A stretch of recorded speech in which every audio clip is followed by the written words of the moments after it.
at Inspiration Learning Center。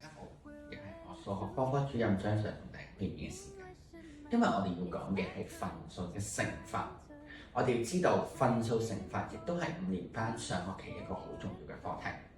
佢同分數嘅加減睇落好似，但係有一啲好唔同嘅地方。今日我會同大家講要留意嘅事項。例如我哋話5%乘以3%。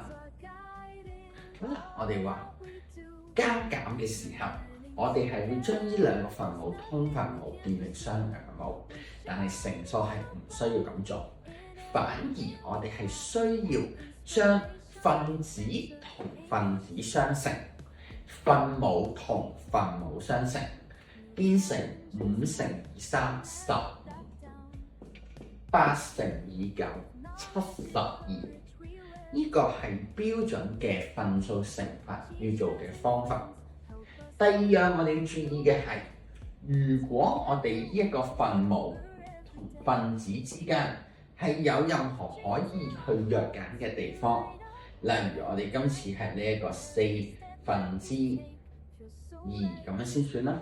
我哋話我哋就會將8同埋2進行弱減先，呢度會變成1，呢度會變成4。然後我哋再將上邊同上邊相乘，下邊同下邊相乘，變成16/5。我哋話分數嘅乘法同分數嘅加減係好唔同嘅，希望大家能夠留意。咁之後落嚟，我會繼續同大家分享其他5、6年級數學科需要學習上面要留意嘅地方。多謝。